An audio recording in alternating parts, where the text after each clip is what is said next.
রান্না শেষ করে আমি গেলাম কলতলায় স্নান করতে। বুঝতে পারলাম ওই তো বড় ভাসুর টিনের ফুটো দিয়ে উকি দিচ্ছে। কাল সারাদিনও তো পাইনি, রাতে তুমিও ক্লান্ত ছিলে। যা করার তাড়াতাড়ি কর, নইলে ঝামেলা হবে। খড়ের গাদার পিছে বিদেশি বেলুন নিয়ে চলে আসিস, আমি ওখানেই থাকব। এই দুর্গাপুজোতে বনেদি বাড়ির পারিবারিক ঘটনা দেখে আমার চোখ ছানা বড়া হয়ে গেল। আমার নাম অপর্ণা, বয়স ৪২, কিন্তু আমাকে দেখে সেটা কেউই বলতে পারবে না, কারণ রূপচর্চার কারণে বয়সের ভার বোঝা যায় না। আমি সামান্য স্বাস্থ্যবান, মুখে বলিরেখার চিহ্ন নেই বললেই চলে।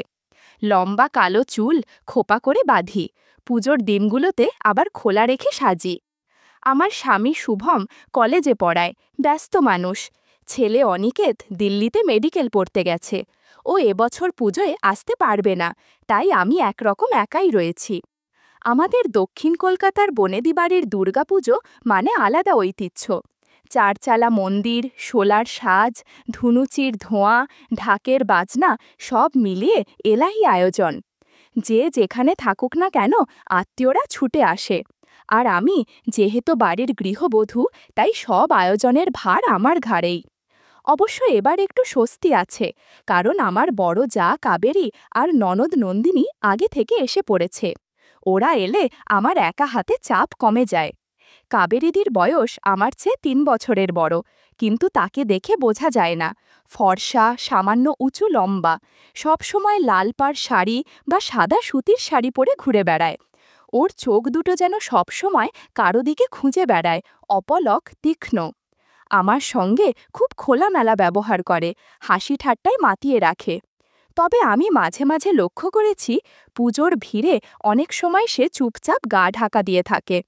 তখন মনে হয় ভেতরে লুকোনো অনেক কিছু আছে।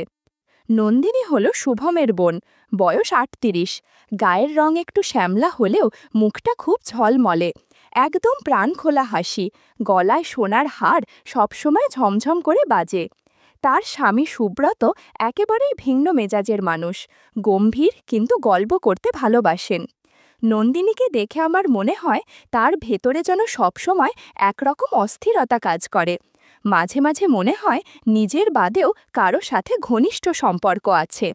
এদিকে আছে কাবেরীদির ছেলে প্রীতম, বয়স ২০, লম্বা ফর্সা, একেবারে কলেজ বয়। ওকে দেখলে কারো মনে হবে না সে এখনও মা বাবার সংসারে থাকে। চোখে মুখে এক অদ্ভুত জেদি আকর্ষণ। আমি যতটা দূর থেকে বুঝি, ওর সাথে দিদির সম্পর্কটা শুধু মা ছেলের মতো সহজ নয়। তবে এই কথাটা আমি আমার মনের ভেতরেই আটকে রাখি, কাউকে বলার মতো সাহস পাই না। পুজোর আবহ শুরু হয়ে গেছে, বাড়ি ভর্তি আত্মীয় স্বজন। সকাল থেকে ভিড়, হাসি, হইচই, খাওয়া দাওয়া, ঢাকের বাজনা সব মিলে বাড়িটা যেন অন্য জগৎ। তবে এত লোকের ভিড়ের মধ্যেও আমি লক্ষ্য করি সবার চোখ কখনো না কখনো আমার দিকেই ঘুরে যায়। হয়তো আমার সাজ, হয়তো আমার হাঁটার ভঙ্গি অন্যরা ভালোভাবে লক্ষ্য করছে। বিশেষ করে যখন কাজের সময় আঁচল গুজে বাড়ির কাজ করি তখন। কিন্তু আমার গল্পটা স্রেফ সাজগোজের নয়। পুজোর এই ভিড়ের মধ্যে ধূপের গন্ধ আর মন্ত্রোচ্চারণের ফাঁকে কোথাও যেন গোপনে অদ্ভুত কিছু লুকিয়ে আছে। আমি টের পাই, শুধু আমিই নয়, আমাদের পরিবারে প্রায় সব মহিলার জীবনে এমন কিছু অজানা গোপন অধ্যায় আছে, যা প্রকাশ্যে আসে না। সেদিন ছিল পঞ্চমী। ঠাকুর আসবে সেই নিয়ে সকাল থেকে সারা বাড়ি ব্যস্ত। ভাসুর বাবু সকাল থেকে মিস্ত্রিদের সাথে কাজ দেখাচ্ছে। একটু পর ফুলওয়ালা, ঢাকি, লাইটিংওয়ালারা এক এক করে আসছে। আমি রান্নাঘরে গিয়ে দেখলাম কাবেরীদি ইতিমধ্যেই কাজ শুরু করে দিয়েছে। শাড়ির আঁচল কোমরে গুঁজে রান্নার মেয়ে ঝর্ণার সাথে তরকারি কুটছে। ওকে দেখলে মনে হয় না এ বয়সেও এমন সাংসারিক কাজ জানে। সাদা লালচে পাড়ের শাড়ি, খোপা থেকে একটু চুল খসে পড়েছে। আমি একদিকে হাসলাম, আবার মনে মনে ভাবলাম দিদির এই সৌন্দর্য বাড়ির যে কারো নজর কাড়বে। হয়তো আমি কল্পনা করছি, কিন্তু কিছুদিন আগে থেকেই আমার চোখে পড়ছে প্রীতমের সঙ্গে কাবেরীদির কথাবার্তায় এক অদ্ভুত টানে। সেই সন্দেহটাই যেন সেদিন বিকেলে সত্যি হয়ে উঠল। ঠাকুর আনতে যাওয়ার আগে আমি ৩ তলায় উঠলাম। দিদির ঘরে একটু কথা বলার ছিল, কোন কোন সামগ্রী কোথায় রাখা আছে। ওপরে গিয়ে দেখি দরজাটা আটকানো, ভেতর থেকে হালকা আওয়াজ আসছে। প্রথমে ভেবেছিলাম হয়তো দিদি কারোর সাথে ফোনে কথা বলছে, কিন্তু কান পাততেই শুনি ভেতরে দুজনের গলা। একটা গলা কোমল, একটু খুঁতখুঁতে, ওটা কাবেরীদির। আর একটা গলা ভারী, একটু ভাঙা ভাঙা, সে আর কেউ নয়, প্রীতম। কাবেরীদি বলছে, এই বাবু, না না, এখন এভাবে নয়, বাড়ি ভর্তি লোক, কেউ যদি শুনে ফেলে। প্রীতম চাপা গলায় হাসছে, আরে মা, একটুখানি, কাল সারাদিনও তো পাইনি, রাতে তুমিও ক্লান্ত ছিলে। দিদির গলায় বিরক্তি মেশানো আদর, তুই যে কি করিস, না বলতে গেলেও পারি না, যা করার তাড়াতাড়ি কর, নইলে ঝামেলা হবে। বন্ধুরা, ইউটিউবের কড়া নিয়মের কারণে এসব ঘটনা সরাসরি বলা যাচ্ছে না। তোমরা কমেন্টে দেয়া লিংক থেকে আমার ওয়েবসাইট ভিজিট করো, সেখানে একদম মনের মতো গল্প দেয়া আছে, যেগুলো ইউটিউবে পাওয়া যায় না। আমার কানে যেন বাজ পড়ল। ভেতরে দাঁড়িয়ে থাকা মানুষটা আমার বড় যা, পরিবারের সম্মান, যে সবার সামনে ভদ্র, মার্জিত রূপে থাকে, আর সে নিজের ছেলের সঙ্গে এমন গোপন টানাপোড়েনে জড়িয়ে পড়েছে। আমার পা কাঁপতে লাগল। দরজার ফাঁক দিয়ে চোখ রাখতেই দেখি কাবেরীদির কাপড় অগোছালো হয়ে আছে, আর প্রীতম তার খুব কাছে দাঁড়িয়ে।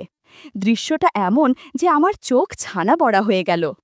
এতদিন ধরে যা কেবল আন্দাজ করছিলাম, আজ হঠাৎ সেই সত্য আমার সামনে খোলাসা হয়ে দাঁড়িয়ে পড়ল।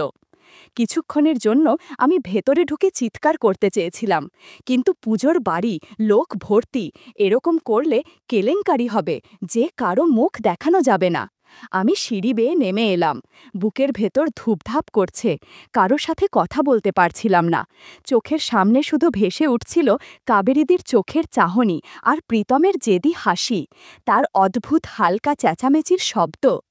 রান্নাঘরে এসে দেখি নন্দিনী বসে আছে, ওর পরনে সবুজ জামদানি, খোলা চুল কাঁধে পড়েছে, মুখে টকটকে লাল লিপস্টিক, গলায় মুকুটের মতো সোনার হার। আমাকে দেখে হেসে বলল, কি রে অপর্ণা, এত চুপচাপ কেন? পুজোর বাড়ি, অথচ তোকে খুব অস্থির লাগছে। আমি মুখে হাসি ফুটিয়ে বললাম, না কিছু না, এত কাজ, তাই গরমে মাথা ধরেছে। কিন্তু নন্দিনীর চোখ দুটো যেন আমাকে ভেদ করে দেখছিল। ওর হাসিতে এমন কিছু লুকোনো ইঙ্গিত ছিল, যেটা বুঝতে আমার বেশি সময় লাগেনি। মনে হলো শুধু কাবেরীদি নয়, নন্দিনীরও ভেতরে অন্য কোনো কাহিনী চাপা পড়ে আছে। পঞ্চমীর রাতটায় যেন আমি একেবারেই শান্তি পেলাম না। প্যান্ডেলে ঠাকুর বসেছে, আলো জ্বলে উঠেছে, ঢাকের বাজনা কানে ঢুকছে, অথচ আমার বুকের ভেতর ধপাধপ করছে। মাথায় বারবার বাজছে কাবেরীদি আর প্রীতমের গলা। এমনটা কিভাবে সম্ভব?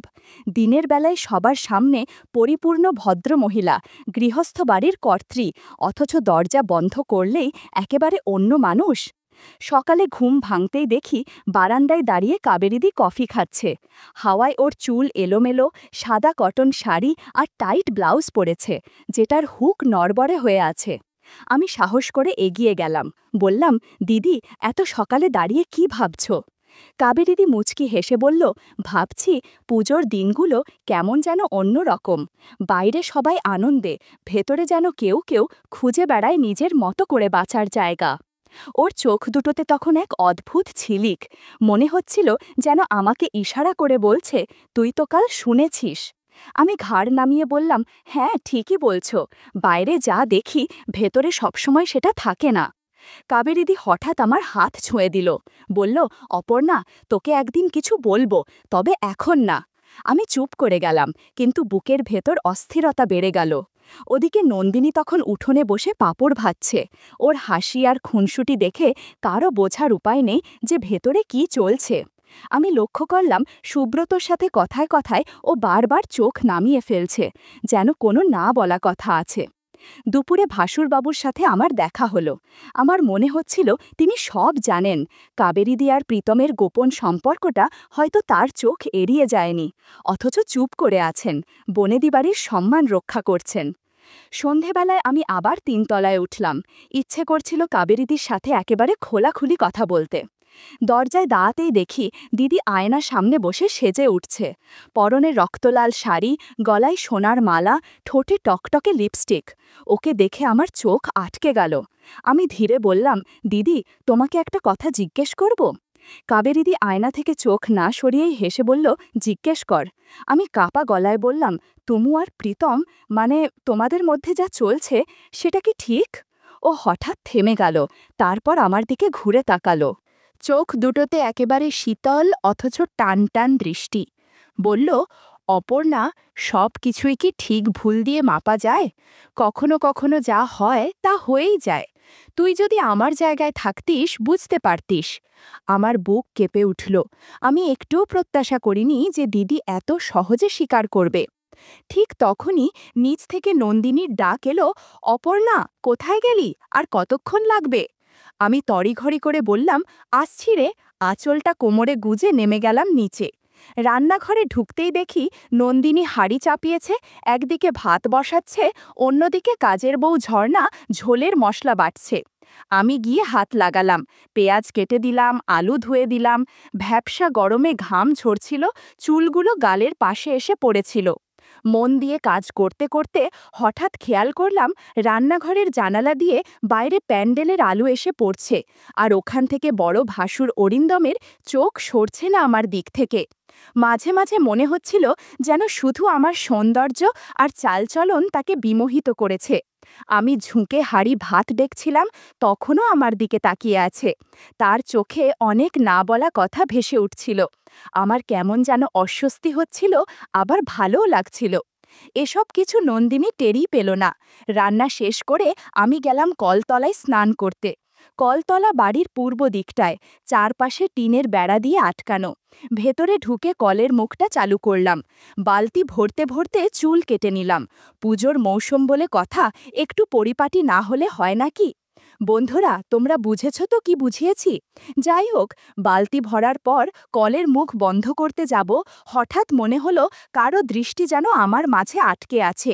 চমকে চারদিক দেখলাম। কিছুক্ষণের মধ্যেই খেয়াল করলাম টিনের বেড়ার এক ফোকরে কারো চোখ ঝিকমিক করছে। আমার বুক ধরফর করতে লাগলো। বুঝতে পারলাম ওই তো বড় ভাসুর অরিন্দমদা দাঁড়িয়ে আছে বাইরে। তার মানে এতক্ষণ আমাকে দেখছিল। এক অদ্ভুত অনুভূতি ছড়িয়ে পড়ল মন জুড়ে। ভয় আর কেমন যেন এক অচেনা রোমাঞ্চ মিশে গেল একসাথে। আমি মুখে কিছু বললাম না, শুধু কলের তলায় দাঁড়িয়ে স্নান করতে লাগলাম, যেন না দেখার ভান করছিলাম। স্নান সেরে বের হওয়ার একটু আগেই বড় ভাসুর সরে গেল। আমি শাড়ি, ব্লাউজ, পেটিকোট ভালো করে ধুয়ে রোদে শুক্তো দিতে চলে গেলাম বাড়ির পেছনের মাঠে। মাঠের একপাশে গোয়ালঘর, আর ঘরের ঠিক পাশেই খড়ের গাদা। খড়ের হালকা শব্দ শুনে মনে হলো এখানে কেউ আছে। অজানা কৌতূহল নিয়ে এগিয়ে গিয়ে দেখি আশেপাশে বিদেশি বেলুনের প্যাকেট পড়ে আছে। মনের মধ্যে খটকা লাগলো, কি ব্যাপার, এসব এখানে কে ফেলে রেখেছে? আর একটু সামনে এগোতেই চোখে পড়ল ননদ নন্দিনী আর আমার ছেলে অনিকেতের দিকে। নন্দিনী অগোছালো হয়ে খড়ের গাদায় শুয়ে আছে, আর অনিকেত গামছা পরে পাশের বসে আছে। মনে হয় দুজন গল্প করছিল। ওদের হেসে খেলে কথোপকথন, ছোট ছোট ছন্দ, এমনভাবে চোখে চোখ মিলানো দেখে মনে হলো অনেক আগে থেকেই তাদের মধ্যে এরকম সম্পর্ক রয়েছে। নন্দিনী বলছে, কি করব বল, তোর মামা সুব্রত কিছুই পারে না, ওকে দিয়ে কিছুই হয় না, আর কত নিজেকে সান্ত্বনা দেয়া যায়। অনিকেত বলছে, তুমি কোনো চিন্তা করো না, আমি তো আছি তোমার সেবা করার জন্য। নন্দিনী বলল, আজ অনেক গল্প হয়েছে, রাতে তোর মামা একটা কাজে বাইরে যাবে, আমি ঘরের দরজা সামান্য খুলে রাখব তোর জন্য। তুই বিদেশি বেলুন নিয়ে চলে আসিস, আমি অপেক্ষায় থাকব। আমি ওদের কথা শুনে হালকা লাজ, বিস্ময় আর এক অদ্ভুত উত্তেজনা অনুভব করলাম। বুকের ভেতর কেমন শিহরণ ছড়িয়ে পড়ছিল। কিছুক্ষণের মধ্যে নিজের ঘরে ফিরে এলাম। এই বনেদি বাড়িতে পুজোয় সবাই কাউকে না কাউকে নিয়ে ঠিক ব্যস্ত সময় পার করছে, আর আমার স্বামী এই পুজোতে ছুটিই পেল না। ঘূর্ণিঝড়ের মতো কেটে গেল ষষ্ঠীর দিনটা। সেদিন রাতে খাওয়া দাওয়া শেষ হয়ে গেলে অতিথিরা ধীরে ধীরে নিজেদের ঘরে চলে গেল। বাড়ির ভেতরটা তখন নিস্তব্ধ, শুধু দূরে কোথাও মৃদু ঢাক বাজছিল, বাতাসে ধুনোর গন্ধ লেগেছিল। আমি নিজের ঘরে ঢুকে দরজা বেঝালাম। টেবিল ল্যাম্পের হলদে আলোয় ঘরটা নরম আবেশে ভরে উঠল। সারাদিনের ব্যস্ততার পর পরনে হালকা ফুলের প্রিন্টের ম্যাক্সি, চুল খোলা, খালি পায়ে আমি খাটের ধারে বসেছিলাম। ঠিক তখনই হালকা কটকট শব্দে দরজা খানিকটা সরল। আমি চমকে তাকালাম, দেখলাম অরিন্দম দাঁড়িয়ে। দিনের আলোয় যেরকম ভাসুরের গাম্ভীর্য, সেই মানুষটার চোখে তখন অন্য এক দৃষ্টি। আমার বুক কেঁপে উঠল। আমি নিচু স্বরে বললাম, আরে অরিন্দমদা, আপনি এখন কিছু লাগবে নাকি, না মানে কিছু বলবে নাকি? অরিন্দম এগিয়ে এসে দরজা আটকিয়ে দিল। মৃদু স্বরে ফিসফিস করে বলল, আমি জানি তোমার বর এই পুজোতে আসতে পারবে না, আর স্বামী ছাড়া পুজোর আসল আনন্দ উপভোগ করা যায় না। তার চোখে যে আকুলতা, তাতে আমি আর কিছু বলতে পারলাম না। আমার নিঃশ্বাস কাঁপছিল। ল্যাম্পের আলোয় ওর ছায়া কাছে আসতেই ঘরটা আরও গুমোট হয়ে উঠল। অরিন্দম আমার কাছে এসে থেমে দাঁড়ালো। আমাদের চোখে চোখ আটকালো। কোনো শব্দ ছিল না। আমি অনুভব করছিলাম সারা দিনের ক্লান্তির সঙ্গে মিশে গোপন আকাঙ্ক্ষা মাথা তুলছে। বাইরে দূরে কোথাও ঢাক বাজছিল, শঙ্খধ্বনি ভেসে আসছিল, আর ভেতরে আমার ঘরের চার দেওয়াল নিঃশব্দে সাক্ষী থাকছিল আমাদের নিচ্ছুপ ঘটনার। সেই ষষ্ঠীর রাত যেন আমার জীবনের ক্যালেন্ডারে আলাবা হয়ে লেখা রইল, বড় ভাসুর আর আমার গোপন আবেশে মোড়া রাত।